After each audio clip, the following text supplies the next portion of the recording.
बहुत समय पहले त्रेता युग में जब राक्षसों का आतंक अपने चरम पर था, तब उनके राजा रावण की दुष्टता ने देवताओं और पृथ्वी पर रहने वाले प्राणियों को संकट में डाल दिया था। रावण के अत्याचारों से घबराकर देवी पृथ्वी और स्वर्ग के देवताओं ने ब्रह्मा जी के समक्ष अपनी समस्या रखी।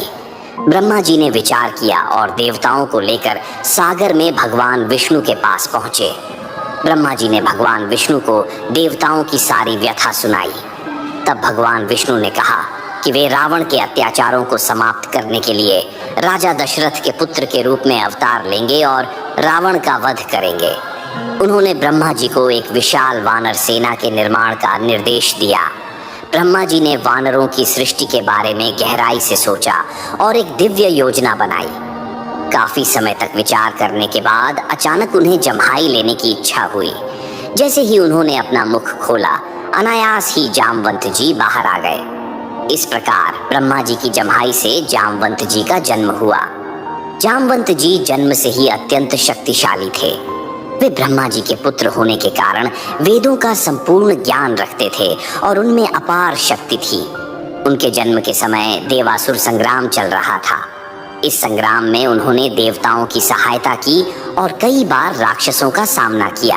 बाद में जब समुद्र मंथन हुआ, तब भी जामवंत जी ने देवताओं का साथ दिया।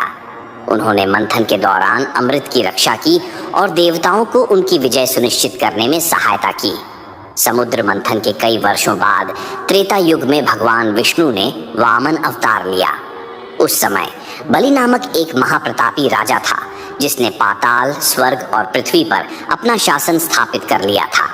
उसके पराक्रम से चिंतित होकर देवताओं ने भगवान विष्णु से सहायता मांगी। भगवान विष्णु ने देवी अदिति के गर्भ से जन्म लिया और वामन अवतार धारण किया। एक दिन वे राजा बलि के पास पहुंचे और 3 पग भूमि दान में मांगी। राजा बलि ने सहर्ष यह दान देने का वचन दे दिया, लेकिन तभी वामन देव ने अपना शरीर इतना विशाल कर लिया कि उन्होंने एक पैर से संपूर्ण पृथ्वी और दूसरे पैर से स्वर्ग को नाप लिया। उस समय जामवंत जी अपनी युवावस्था में थे और अत्यंत बलशाली थे। जब उन्होंने वामन देव का यह दिव्य रूप देखा, तो उनके मन में परिक्रमा करने का विचार आया। जामवंत जी ने एक ही छलांग में वामन देव की 21 बार परिक्रमा कर ली। उनकी गति इतनी तीव्र थी कि वह दिखाई ही नहीं दी, लेकिन इस अद्भुत गति के कारण उनका पैर महामेरु पर्वत के सर्वोच्च शिखर को छू गया। महामेरु पर्वत ने इसे अपना अपमान समझा और क्रोधित होकर जामवंत जी को श्राप दे दिया। उसने कहा, तुम्हें अपनी गति और जवानी पर अत्यधिक गर्व है। अब से तुम्हारा शरीर वहां तक नहीं पहुंच पाएगा जहां तक तुम्हारा मस्तिष्क सोचेगा। तुम सदैव वृद्ध रहोगे। इस श्राप के कारण जामवंत जी सदा के लिए वृद्ध हो गए। यद्यपि उनकी शक्ति अपार थी, लेकिन अब वे अपनी युवा अवस्था जैसी गति प्राप्त नहीं कर सकते थे। त्रेता युग में भगवान विष्णु ने राम अवतार धारण किया। जब रावण ने माता सीता का अपहरण किया, तो भगवान राम और लक्ष्मण उन्हें खोजते खोजते किष्किंधा पहुंचे। वहां उनकी भेंट वानर राज सुग्रीव, वीर हनुमान और अनुभवी जामवंत से हुई। सभी ने मिलकर माता सीता की खोज का प्रण लिया। खोज के दौरान वानरों को पता चला कि माता सीता लंका में हैं, लेकिन वहां पहुंचने के लिए उन्हें विशाल समुद्र पार करना था। ये सुनकर सभी वानर चिंता में पड़ गए। इसी बीच हनुमान जी शांत खड़े थे, मानो किसी गहरे विचार में डूबे हों। ये देखकर जामवंत जी ने स्थिति को भांप लिया। वे हनुमान जी के पास गए और गंभीर स्वर में बोले, हनुमान, क्या तुम भूल गए कि तुम कौन हो? क्या तुम्हें अपनी शक्ति और पराक्रम का स्मरण नहीं? दरअसल हनुमान जी एक आर्षि के श्राप के कारण अपनी असाधारण शक्तियों को अस्थायी रूप से भूल चुके थे। जामवंत जी ने उन्हें उनकी दिव्य उत्पत्ति और देवताओं द्वारा प्रदत्त वरदानों की याद दिलाई। उन्होंने कहा, तुम वायु पुत्र हो, पर्वतों को हिला देने वाले, आकाश में उड़ने वाले। तुम्हारे भीतर ऐसी शक्ति है जो असंभव को संभव बना सकती है। ये सुनकर हनुमान जी के भीतर शक्ति का संचार हुआ। उन्होंने गर्जना की, जिससे पर्वत कांप उठे। वे बोले, मैं समुद्र पार करूंगा, माता सीता का पता लगाऊंगा और श्री राम का संदेश उन्हें दूंगा। इसके बाद हनुमान जी ने एक पर्वत की छोटी से छलांग लगाई और समुद्र पार करके लंका पहुंच गए। जब हनुमान जी माता सीता से भेंट कर वापस लौटे, तो उन्होंने भगवान राम को लंका का संपूर्ण हाल सुनाया। इसके बाद श्री राम ने वानर सेना के साथ लंका पर चढ़ाई कर दी। युद्ध प्रारंभ हुआ, जिसमें वानर सेना और राक्षसों के बीच भयंकर संग्राम हुआ। इस युद्ध में जामवंत जी ने अपनी दिव्य शक्ति का परिचय दिया।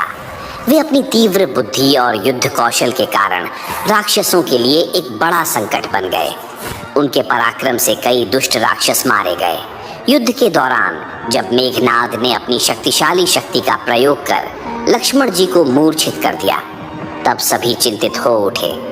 तब जामवंत जी ने ही हनुमान जी को संजीवनी बूटी लाने का सुझाव दिया। उन्होंने हनुमान जी से कहा, हे वायुपुत्र, तुम में अपार शक्ति है। तुम शीघ्र हिमालय जाओ और वहां से संजीवनी बूटी लेकर आओ। हनुमान जी तुरंत आकाश में उड़ गए और पूरा पर्वत ही उठा लाए। संजीवनी बूटी के प्रभाव से लक्ष्मण जी पुनः स्वस्थ हो गए और युद्ध जारी रहा। अंततः भगवान श्री राम ने रावण का वध कर धर्म की स्थापना की। इस महायुद्ध में जामवंत जी की भूमिका अति महत्वपूर्ण रही। त्रेता युग समाप्त होने के बाद द्वापर युग में भगवान विष्णु ने श्री कृष्ण के रूप में अवतार लिया। इस युग में भी जामवंत जी जीवित थे और एक गुफा में तपस्या कर रहे थे। इस दौरान एक घटना घटी जिससे जामवंत जी और श्री कृष्ण का भयंकर युद्ध हुआ। स्यमंतक मणि एक दिव्य रत्न था जो भगवान सूर्य से प्राप्त हुआ था। ये मणि जिसके पास रहती, उसके राज्य में अपार संपत्ति और समृद्धि बनी रहती। यह मणि द्वारका के एक यदुवंशी वीर सत्यजीत के पास थी। एक दिन सत्यजीत का भाई प्रभास इस मणि को लेकर जंगल में चला गया, जहां एक शेर ने उसे मारकर मणि को अपने कब्जे में ले लिया। फिर उस शेर को जामवंत जी ने मारकर यह मणि अपने पास रख ली। जब यह समाचार फैला कि श्री कृष्ण ने स्यमंतक मणि चुरा ली है, तो वे अपने ऊपर लगे इस झूठे आरोप को मिटाने के लिए जंगल में गए। वहां उन्होंने जामवंत जी की गुफा में मणि देखी। श्री कृष्ण ने जामवंत जी से मणि लौटाने को कहा, लेकिन जामवंत जी ने उन्हें पहचान नहीं पाया और युद्ध करने को तैयार हो गए। दोनों के बीच 21 दिनों तक भयंकर युद्ध हुआ। जामवंत जी ने अपनी पूरी शक्ति लगा दी, लेकिन श्री कृष्ण हर बार को काटते रहे। अंततः जब जामवंत जी थक गए, तब उन्हें ध्यान आया कि उनके साथ कोई साधारण मानव नहीं, स्वयं भगवान विष्णु ही युद्ध कर रहे हैं। उन्होंने तुरंत श्री कृष्ण को पहचान लिया और उनकी स्तुति की। वे बोले, प्रभु, आप तो वही हैं जिनकी मैं त्रेता युग में सेवा कर चुका हूँ। आप मेरे आराध्य हैं, मुझे क्षमा करें। श्री कृष्ण ने उन्हें गले लगाया और आशीर्वाद दिया। इसके बाद जामवंत जी ने अपनी पुत्री जामवंती का विवाह श्री कृष्ण से कर दिया और स्यमंतक मणि श्री कृष्ण को सौंप दी। जामवंत जी फिर से तपस्या में लीन हो गए। वे गुफा में जाकर ध्यान मग्न हो गए और सतत भगवान विष्णु के स्मरण में अपना समय व्यतीत करने लगे। जामवंत जी को झांट था कि वे अमर हैं, लेकिन वे यह भी जानते थे कि जब तक उनका कोई उत्तराधिकारी नहीं होगा, तब तक वे इस संसार को छोड़ नहीं पाएंगे। उन्होंने अपने शिष्यों और पुत्रों को धर्म, नीति, युद्ध कला और वेदों का गहन ज्ञान दिया। समय बीतता गया और द्वापर युग अपने अंतिम चरण में पहुंच गया। श्री कृष्ण ने जब पृथ्वी पर अपने अवतार का कार्य पूर्ण कर लिया, तब उन्होंने जामवंत जी को दर्शन दिए और कहा, हे महाबली जामवंत, तुमने त्रेता युग से लेकर द्वापर युग तक धर्म की रक्षा की है। अब समय आ गया है कि तुम भी विश्राम करो। इस पर जामवंत जी ने उत्तर दिया, प्रभु, मैंने आपका साथ हर युग में दिया और भविष्य में भी मैं आपकी सेवा के लिए तत्पर रहूंगा। जब जब अधर्म बढ़ेगा, मैं आपकी सेवा में उपस्थित रहूंगा।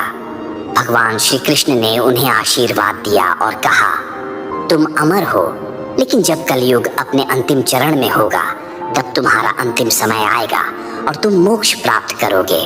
इसके पश्चात जामवंत जी हिमालय की ओर चले गए और एक अज्ञात गुफा में ध्यानस्थ हो गए।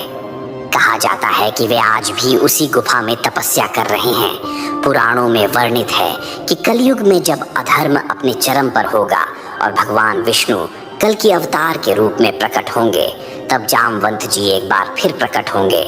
उन्होंने श्री कृष्ण से वचन लिया था कि जब भी भगवान अगले अवतार में आएंगे, वे उनकी सहायता करेंगे। इसीलिए यह कहा जाता है कि जब कलयुग का अंत होगा, तब जामवंत जी पुनः प्रकट होंगे और भगवान कल्कि के साथ अधर्म के विरुद्ध अंतिम युद्ध में भाग लेंगे। जामवंत जी की अमरता एक रहस्य है और अनेक लोग मानते हैं कि वे अभी भी हिमालय की किसी गुफा में ध्यान मग्न हैं। कुछ ग्रंथों में उल्लेख मिलता है कि जामवंत जी ने भविष्यवाणी की थी कि जब कलयुग में धर्म क्षीण हो जाएगा, जब सत्य पर अधर्म भारी पड़ेगा, जब मानव अपने स्वार्थ में अंधा हो जाएगा, तब भगवान कल्कि प्रकट होंगे और जामवंत जी पुनः धर्म की स्थापना में सहायता करेंगे।